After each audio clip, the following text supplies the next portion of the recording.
You ready to beat your bookmaker? Well, then it's time to follow the model. Hello, everybody, and welcome back to the Follow the Model podcast.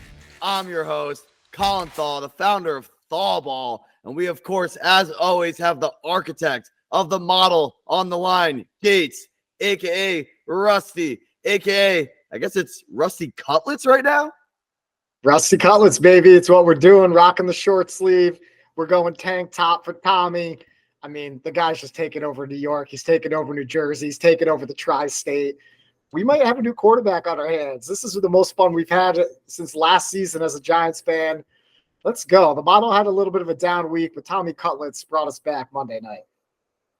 Love it. As usual, New York fans are probably getting ahead of themselves. But hey, that's what sports are about, right? Get lost in the story, and it's been a wild ride. Unfortunately, Tommy Cutlets and the Giants are not on the slate this week for the model, but we do have a long slate ahead of us. But first, let's jump into what happened last week. You went 2-3, minus 2.5 units. On the season, we're still positive, +3 units, 37 and 34 as we head up and gear towards the playoffs.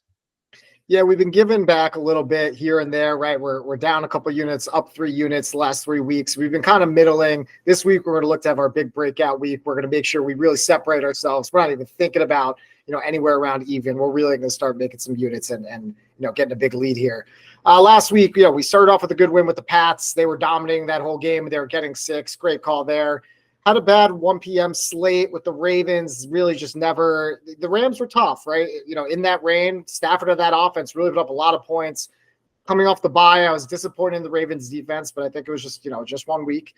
And then the Colts really got their ass handed to them by the Bengals. So that was another bad one as well. Browning looking really good. Bounced back in the 4 o'clock slot with the Seahawks. They got the nice cover, got a little scary there at the end, but the Seahawks did fight them pretty tough considering all the points that they were getting. They were getting – hell of a lot of points. And then finally the Eagles, they let us down back-to-back weeks. We've lost a ton on them these last couple of weeks, but we haven't lost faith. It's been a bad run, but a little bit of a preview. We still believe. Little bit of a preview for what's coming this week. And I will mention that you got to tip your hat to the model for the Patriots call. I mean, how many people are actually taking that franchise this season? I mean, it was just unexpected to say the least. Zappy was zapping him on Thursday Night Football, but I'm hopeful we don't have to sit through another one of those games and put our hard-earned money on another one of those games this season. But you never know. We go where the value is. So, you don't want to bet on Easton Stick versus Aiden O'Connell Thursday night? That doesn't whet your appetite? Yeah, I think I'm gonna miss that one. So sometimes you can't catch them all. Although on ThawBall, we do catch them all. Every game of the NFL season, we'll recap it. But that's neither here nor there. What is here is what you mentioned on the Eagles. You have not lost faith, and that's where we're starting this week. Eagles are minus 3.5. They're traveling across the country to take on the Seahawks, and your boy Drew Lock potentially. We think it's going to be Drew Lock. I do believe in Drew Lock. That was part of the reason we still went through with the bet last week. The Eagles need a win. We've been backing them. We're not going to stop backing them. I think this defense is a lot better than what they've shown, and they know they got to get it together. They've gone against the Cowboys and the 49ers, 2 teams that have really dominant offensive lines, and I think that's been the big difference, right? If the Eagles can't maintain their edge on the defensive line, then we've seen what happens. They get overpowered, and we'll see what happens in a potential rematch. But there's very few offenses in the NFL that have that type of offensive line that can not just beat the Eagles' D line, which is very strong, but overpower. And Seattle doesn't have that type of unit. They just don't, right? They don't have that kind of unit. The Eagles' defense is at least going to have a get-right week in terms of they're not going to get their ass kicked like they had the last 2 weeks. They'll at least keep this in check. And then on the other side of the ball, it's a really good matchup because the Eagles want to pound the ball. They want to run. And the Seahawks front seven's a little weak, and they might even have a couple of guys banged up there. So Seahawks have a strong secondary. But look for the Eagles to really keep it on the ground here, pound it out, get back to that physical style. I think they really need to find their identity again. And this is the week that they do it. -3.5, really not that big of a number for them to get a win against a team that they're in a much different class than. We did a whole model recalibration, so this isn't going off of, any stale info. We really still like this Eagles team. Just been a bad couple of weeks against some great teams. Sticking with the team that got you here, and that's Fly Eagles Fly. And for all you daily fantasy players, it sounds like maybe a Jalen Hurts, DeAndre Swift stack might not be so bad as the Eagles look to pound the rock, control the game, and then run away with it late. So that's the Eagles. They're in the wild card spot in the playoffs now. They can't be losing 3 in a row. So this is a really serious game that they got to take serious against the Seahawks team that has definitely shown to be feisty, including, like you said, last week against the Niners. But we're going to go to our next game, and that's the team that let us down last week. But you're seeing a lot of value locked in already early in the week, and that's the Colts -1.5 heading to Pittsburgh to take on the Steelers, who are in a big rut of their own. I mean, did anyone watch Mitch Trubisky? That was a sight for sore eyes. Pittsburgh was booing him for Mason Rudolph, and I don't know how much worse it can get than that. They just lost back-to-back games at home in Pittsburgh, which is a really tough place to play for the opponent. Now they got to go on the road, and people think this is going to turn around to get better. I don't think so. The Colts had a bad week last week against the Bengals, but I'm kind of throwing that out the window. They've still been a very solid team. They also finally get their second-round pick, the cornerback Juju Brents. He's been out for about 2 months. He's finally making his comeback this week, and they need him really badly because that secondary has been getting sliced and diced. He's going to be huge there. It's not like Mitch is going to be able to throw anyway, but that'll definitely help batters. And then the other big thing here is that, in that last game, the Steelers had their 2 best defensive players banged up with concussions, TJ Watt and Alex Highsmith. Those guys are game wreckers.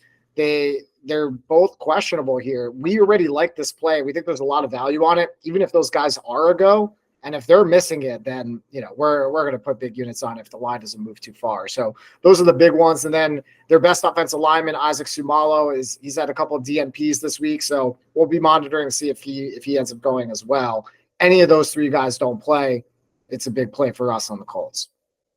So it makes sense why you did lock it in already, because even if those guys are all goes, you still like it. And then if any of them aren't goes, you imagine that line is probably going to move, and you locked in at a good number. So makes total sense. And the model recommends that you do the same. And one slight correction, I said they were going to Pittsburgh. You corrected me. That's a home game for the Colts in Indianapolis. Moving on to a Vikings team that the model has also been on a lot this season after that slow start, 1-4 start. I believe you've been really heavy on the Vikings. We thought Josh Dobbs was the answer. That came crashing back down to earth, no pun intended, with his rocket degree. But yeah, that did not look good last week. You got them at +4. The model locked it in at +4, currently +3, and they're going to take on the Bengals. And like you mentioned in the last week's summary, Jake Browning looking real good. He is. He's looking real good. Got to give the guy a lot of credit. The model's giving him a lot of credit for a guy that's only had 2 starts. We're rating him as a legit, bottom end starter in the league right now. But we're still seeing a lot of value here for the Vikings. We don't know what happened with Dobbs. That was our guy. But Nick Mullins he's a solid backup. He can still move the ball. And the big news here is it looks like Justin Jefferson's going to play. So he got injured early in the second quarter last week in his first game back. Didn't come back for that game, but he said he's expecting to play this week. That's obviously huge, right? The couple things to watch are on the offensive line. The Vikings were missing one of their better offensive linemen at Ingram, and now they might be missing their right tackle, Brian O'Neill. So a couple big names to watch there. But, if those guys are playing, or I should say even if just Brian O'Neill plays and not Ingram, we have the model has the Vikings as the 11th ranked offense in our rankings, whereas Cincy right now is 27th on defense. So especially the Cincy secondary, has really just not been getting it done. I know they kind of held Minshew and the Colts in check last week, but against these weapons, this is a whole different animal. And this is the first time, almost all season that there's been Jefferson, Hawkinson, Addison, fully formed after those first few weeks as a rookie, Osborne. This might be the best weapons in the league.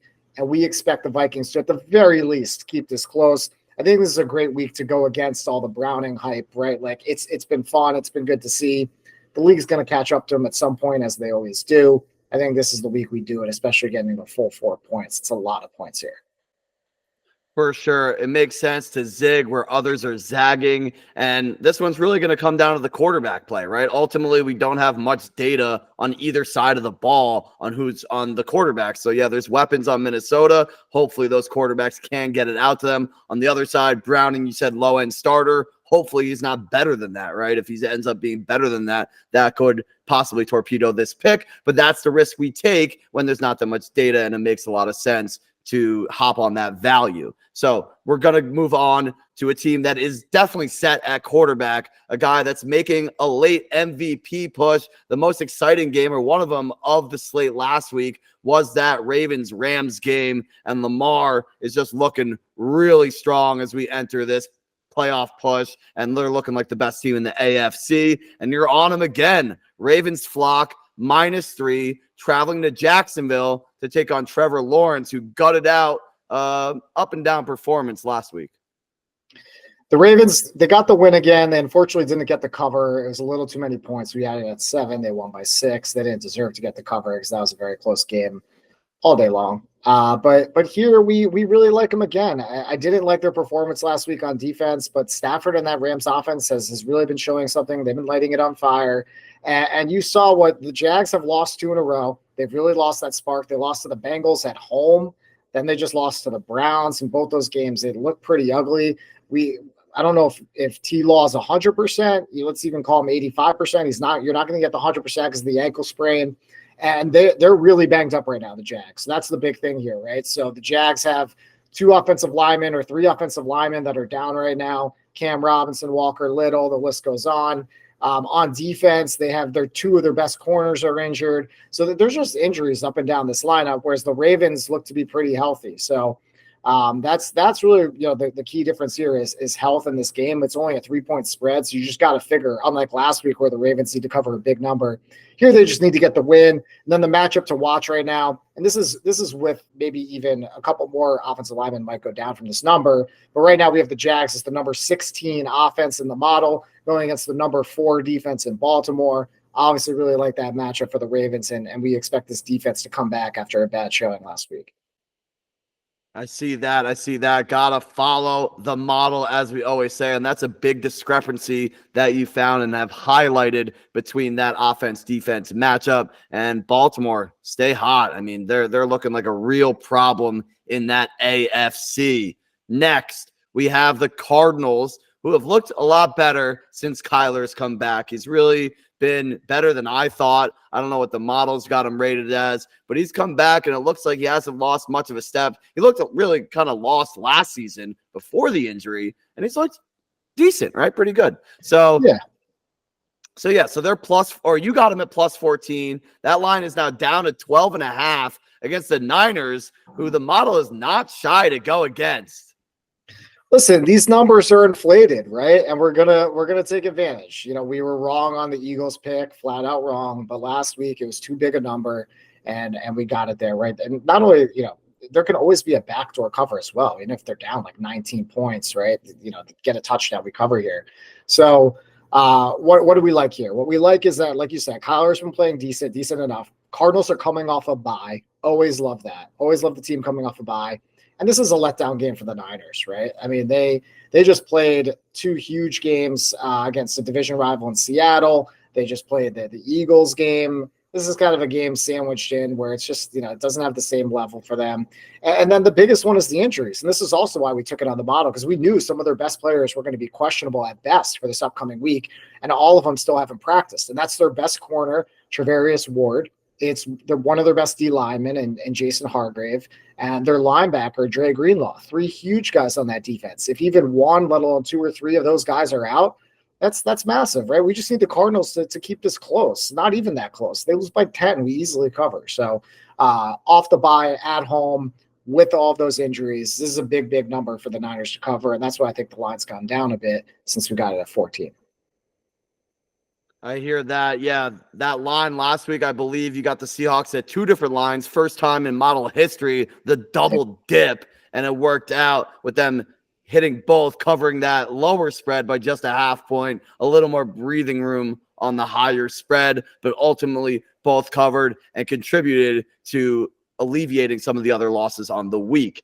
Now, next, we have a team that you've touched on a few times, the Rams, and that offense is really looking like it was a few years ago under Sean McVay. Matt Stafford slinging it. We got what looks like a kid's special on Netflix, Cooper, Puka, and friends on the offense at receiver, and they're taking on the Commanders, who are completely imploding. They're -6.5 in Los Angeles.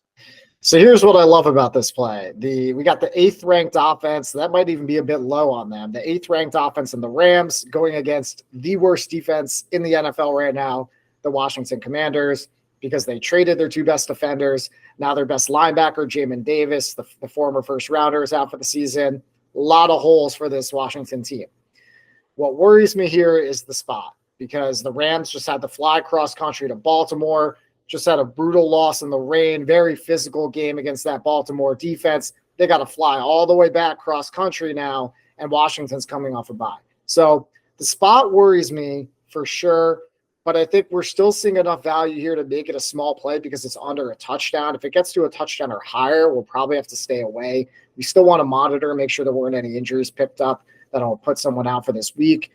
But as of right now, it's that I don't see how Washington's going to slow down the offense, and that's what this comes down to, right? They're going to put up a lot of points this game. Keep an eye on that line. Make sure it stays under that key number of 7, and then we'll get some home cooking at SoFi Stadium for the Rams. And, Stafford likes slinging it a little bit more in that LA weather in December, and we'll see a big number put up from that offense. So 6 plays. Big week upcoming. We have even more in the others to watch. And we're starting with, he's back. He's back. The Zach attack. The babyface assassin. Jets +9 traveling to Miami. Unbelievable. I mean, we talked about taking them last week with the Texans, but we couldn't pull the trigger. Especially that line went down. We could have gotten it at 6.5 is what it opened at. Ended up at 3. Huge shift. Very similar this week. We could have gotten it at 13 it opened at. It's now down to 9. Big shift. We're still eyeing it, though, at 9, and here's why. Miami's in trouble. We love them just a mere 2 weeks ago. They have been decimated by injury. Absolutely decimated. So their center, Connor Williams, he's one of the best, maybe the best center in the league, torn ACL the other night, and he's out for the season. Brutal loss. Teron Armstead, he's been banged up all season, their left tackle. He missed last game. He's on the wrong side of questionable, in my opinion, going into this one. And then their best offensive guard, Robert Hunt, he missed last week. He's been banged up for the last month and a half, so he's probably not going to play, or at least a smaller chance of playing as well. So that's their 3 best offensive linemen and 3 really good ones that are, and one's definitely not playing, and then the other 2, not likely. Not great. Tyreek also sprained his ankle. Not great. On the defensive side, they've already lost Jalen Phillips. Javon Holland, their best safety, has been banged up. He's missed the last couple games. And Jerome Baker, their linebacker's on IR. I mean, that's a ton of injuries that I just listed. A lot. So right now we're talking about the Jets. The Jets defense, their defensive line is the best in the NFL, right? Them or the Niners probably. And they're going against that weak offensive line. We know what happens with Tua when he doesn't get any time. And especially if there's a banged up Tyreek out there. So it's a big number for them to cover. Yes, we're going to be very scared if we back the Zach attack, the babyface assassin again, but we're eyeing it. And we'll let you know on Sunday. Yes, we know that Jets defense will show up, right? I mean, the Williams boys, Quinnen and Quincy, wreaking havoc. That's a given. What's not a given is what Zach Wilson is going to show up. He's flashed in his NFL career. The problem, as always, is consistency. And hey, we'll see. Maybe this is finally the time that he's turned the corner, but I'm not going to hold my breath on that one. We're not holding breath on turning corners for that guy. We just need him to, let's just hope he can game manage. That's all we need from him. So We'll see. For sure, for sure, for sure. So we're actually going to go next to the team the Jets beat up on last week, and they knocked out CJ Stroud out of that game. I imagine he's questionable with that concussion, probably on the wrong side of questionable with that concussion. But you still like the Texans +3 going to Tennessee to take on the Titans, who had an incredible comeback on Monday Night Football. Yeah, Will Levis, huh? He showed out. So yeah, we still like the Texans. We don't think Stroud's playing here. So Davis Mills might be the best backup in the league, or he's up there, right? Like he played pretty well these his first 2 seasons in the NFL, and that team was garbage. They didn't have an offensive line. He had no receivers to throw to. And if you look at his touchdown interception ratio, it's like 38-25, which for your first 2 years in the NFL, pretty damn good with a horrible team that you got all around you. And I thought he stood in well. So with a much better team around him, granted there's injuries, Tank Dell's not there. Both other receivers, Nico Collins and Noah Brown are injured. Offensive line's banged up. So that's where the worry is, right? Let's see if all those pieces are in fact going to play. Their linebacker, Blake Cashman, a couple other guys on defense are questionable. So a lot of interest from that Jets matchup last week. So we got to see who's going to play. We're keeping our eye on it, though, because 3 points to be getting. The Texans are a much better team than the Titans. This screams recency bias. It really does. The Texans have proven to be a much better team. I get Stroud's not playing, but Davis Mills right now, to me, he's just as good as Will Levis, right? At least for right now, for this week. Not saying in the future, but it's his 3rd year now. He's got a lot more experience. So. Yeah, and that's why we call this the others to watch section, because you're keeping an eye on it. You're not locking it in yet. You're seeing the Friday night inactives. You're even going as far as the Sunday inactives before this one probably gets locked in or left on the drawing room floor. The last one you have an eye on is the man having a field day recently, Justin Fields. Rumors are now they're going to keep him as their quarterback of the future, not going with Caleb in the number 1 pick, the Panthers pick, of course, that they have from last year. And the Bears are getting 3.5, traveling to Cleveland to take on Joe Flacco is elite again and the Cleveland Browns. Who would have thought that we'd be sitting here in December and I'd be backing the Bears over the Browns? The Browns have long been a model favorite. The Bears have long been a model fade. Yet here we sit, and here's why. Browns, another team decimated by injury. They have 3 offensive linemen that are now down and out for the count. They're on backups at tackle. As you mentioned, they got Joe Flacco back there. Now they just lost their starting safety, Grant Delpit, out for the year.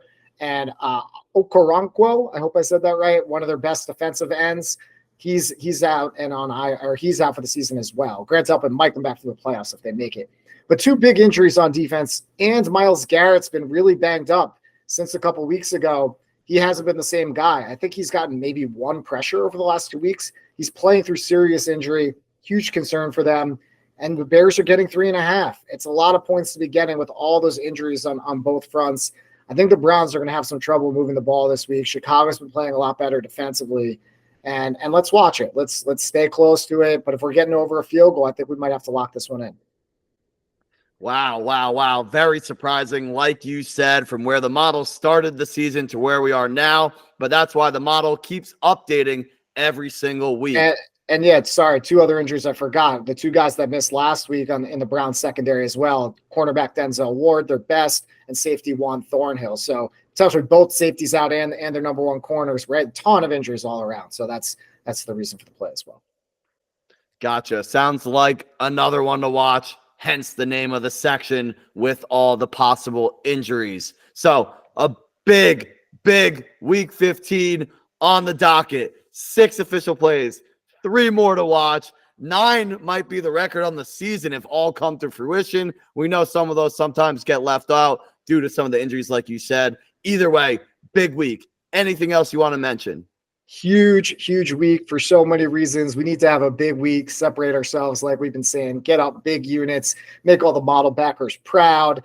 And look, we're not giving you a Thursday night tease like last week. We apologize, but guess what? Bowl season starts Saturday. Get your betting in then. Get the appetite going for the entree dinner for Sunday, because we're going to give it to you all day Sunday, 1 p.m., 4 p.m. night games. It's coming from all angles. Get ready for it. We're pumped.